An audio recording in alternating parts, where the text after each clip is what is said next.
Saludos, mi nombre es Shinji Kazaki y básicamente este es el video explicativo de la tarea de superposición. Entonces, este es el circuito que tenemos, calculamos, tenemos un valor óhmico del capacitor y el inductor, y para llevarlos a la vida real elegimos una frecuencia, que en este caso yo elegí una de 100 Hz, y con esta frecuencia calculé los valores del capacitor y el inductor para que dieran el mismo valor óhmico, 10K y 2K. Entonces, la resistencia de estudio aquí es R3, y básicamente tenemos que ver cuánto aporta esta fuente AC, esta fuente DC, 8 y 16 voltios. Para esto necesitamos utilizar el método de superposición, porque no podemos ligar la DC con la AC, porque ya que están en dos dimensiones diferentes. Y bueno, entonces ahora lo que vamos a hacer es trabajar primeramente con la DC. Entonces, con la DC, el comportamiento del capacitor y el inductor, el capacitor se comporta como un circuito abierto. Realmente yo lo pude haber dejado todos los elementos y simplemente cortocircuitar la fuente AC, pero con propósito de explicar cómo funciona la superposición, lo eliminé. Entonces tenemos un circuito abierto aquí en el capacitor y aquí un cortocircuito. Aquí tenemos el cortocircuito, este sería el circuito simplificado. Y vamos a ver cuánto es el voltaje que tiene esta.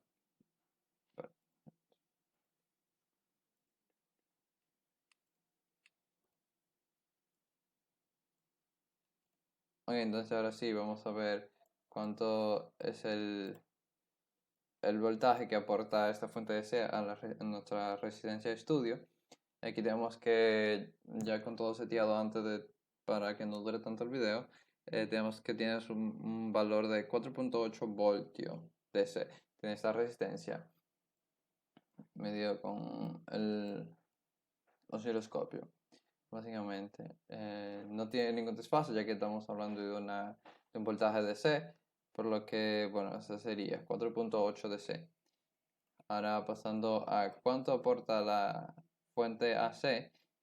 Aquí tenemos nuestra fuente AC de 8 voltios, 100 hercios. Calculamos todo, hacemos simplificaciones. Y aquí vemos, eh, aquí dejando de single second para que realmente me muestre el valor. Y vemos que aquí está la número 1, que sería esta amarilla. Tiene un valor RMS de 4.8 voltios. Está recibiendo R3, ese es el aporte que le da esta fuente AC. Y activamos ahora la segunda onda, está puesta directamente al generador. Esto es con el propósito de medir lo que es el desfase que tiene este voltaje en R3. Y bueno, ya todo ajustado vemos que la diferencia de tiempo de una onda con otra es de 910 microsegundos. Yo realicé los cálculos aquí anteriormente para no durar mucho. Aquí vemos que tenemos, bueno, en este caso me dio 920 al principio. 920 microsegundos por diagrama menos 6, porque son microsegundos, por 360 entre el periodo, me da un desfase de 32.12 grados. Entonces, ya sabiendo el desfase y el voltaje que aporta esta fuente AC a nuestra resistencia de estudio, ahora a, vamos a pasar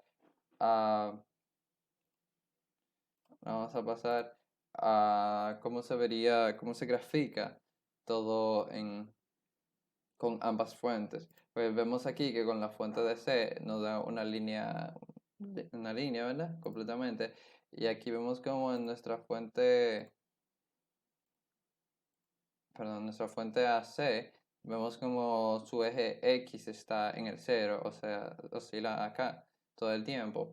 Pero nosotros podemos ambas fuentes y vemos cómo se grafica en nuestro osciloscopio.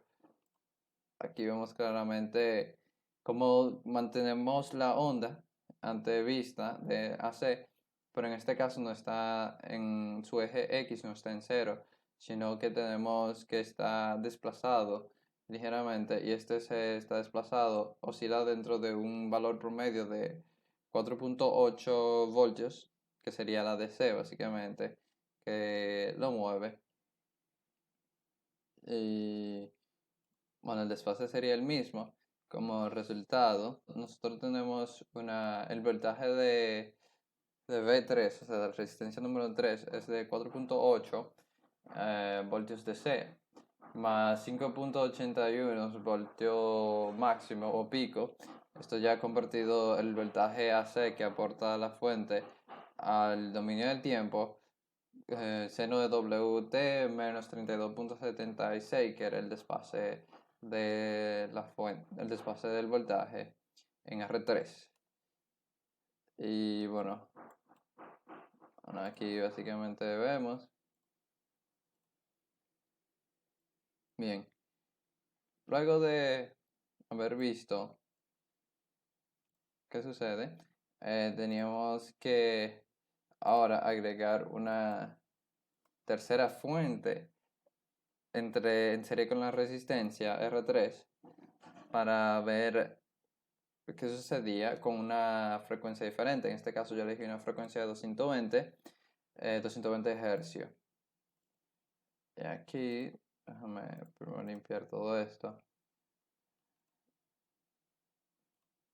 Aquí vemos que con esta fuente de 8 voltios y 220 hercios, vemos que el voltaje que tiene R3 es de 4.35 voltios y tiene un desfase de... Tiene un desfase, aquí dice la diferencia de tiempo que es de 1.12 milisegundos. Y ya he calculado eso anteriormente. 0.00112 por 360 dividido entre la frecuencia, que en este caso, o sea, entre el periodo y con la frecuencia de 220, tenemos un desfase de 88.7 grados negativo. Entonces ya sabiendo el voltaje y el desfase que aporta esta nueva fuente a nuestra R3, ahora como parte final vamos a ver cómo afecta todo esto, o sea, ver cómo se ve la gráfica en el osciloscopio del voltaje de R3 con cada una de las fuentes. Tenemos dos fuentes de la misma voltaje, diferente frecuencia, una fuente de 16 voltios. Entonces cuando vemos la figura, aquí podemos ver cómo se distorsiona nuestra, nuestra señal, nuestra onda. Está oscila mucho más ahora, cambiando así su eje X, porque aquí vemos como este sería nuestro eje X, o sea, nuestro voltaje DC por el valor promedio por el cual estaría oscilando, pero va cambiando de 4.3 a incluso llega a 5 veces. Aquí vemos también como nuestro valor RMS por consecuencia también cambia por tener estas dos fuentes de voltajes AC con diferente frecuencia. Vemos que sigue oscilando dentro de un rango determinado, pero oscila mucho más. Eh, Así, viéndola de cerca, se puede apreciar mucho mejor cómo va oscilando, como la oscilación, y ya no tenemos una onda limpia, sino que, como podemos ver, realmente no tenemos una onda senoidal como la que teníamos cuando teníamos solamente una fuente. Bueno, ya para concluir con la explicación,